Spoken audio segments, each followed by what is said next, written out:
ఎంతో ఆతృతతో చూస్తున్న గంగ జాతర చాలా తొందరగానే వచ్చేసింది.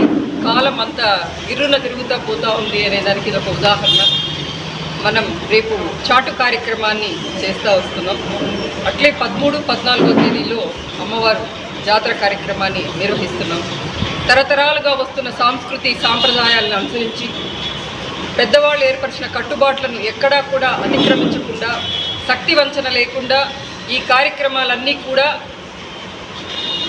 వంశపారంపర్య ధర్మకర్త సీకే బాబు గారు, హేమంత్ గారు, మా కమిటీ సభ్యులు, పుర ప్రముఖులు, అమ్మవారి భక్తులు సహాయ సహకారాలు, అట్లాగే మీరసిదారులు, తరతరాలుగా కుటుంబాలు వాళ్ళ పరంపరతో ఈ గుడిలో సేవ చేస్తున్న కుటుంబాల పిల్లలు వాళ్ళందరూ కూడా ఈ కార్యక్రమాన్ని విజయవంతం చేయడానికి సాయశక్తులా పనిచేస్తున్నారు.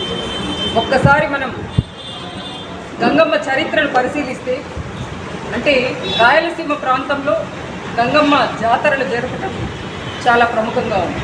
అంటే శతాబ్దాల క్రితం మన ఊర్లో ఎందుకు ప్రారంభమైంది, మా తాత ముత్తాతలు, మరి హేమంత్ గారి తాత ముత్తాతలు వీళ్ళందరూ కలిసి ఈ కార్యక్రమాన్ని ఎందుకు చేశారు అంటే అప్పటి పెద్దవాళ్ళు లేకపోయినా కూడా కొన్ని రికార్డ్స్ ప్రకారం ఊర్లో మలేరియా వచ్చిందని, డెంగ్యూ వచ్చిందని, అంటే కాలరా వచ్చిందని, అంటే అప్పుడు కాలరా ఇట్లాంటి వ్యాధులు వచ్చినప్పుడు మన కరోనా అప్పుడు చూసాం.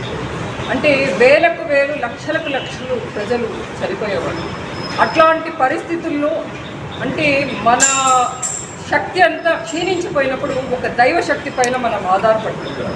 ఆ విధంగా అన్నిటికంటే పెద్ద శక్తి మాతృశక్తి, అంటే అమ్మవారి శక్తి. ఆమెను ఎవరైతే శరణాగతి వేడతారో వాళ్ళందరూ కూడా బయటపడతారు అని శాస్త్రం యొక్క ఉవాచం. అందుకనే మన పెద్దవాళ్ళు ఆ ఏర్పాట్లు చేస్తారు.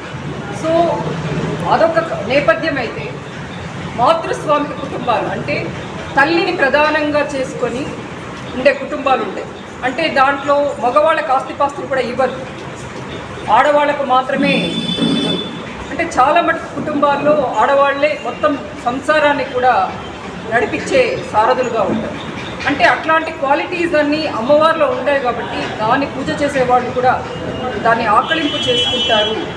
ఆ అమ్మ కాపాడుతుంది వాళ్ళని అని ఆలోచిస్తాం. మరి పాలేగాళ్ళ సంస్కృతిలో చూస్తే పాలేగాళ్ళని వాళ్ళు చేసే దురాగతాలు, అంటే పాలేగాళ్ళ సంస్కృతి ఇవన్నీ ఎప్పుడు వచ్చినాయి?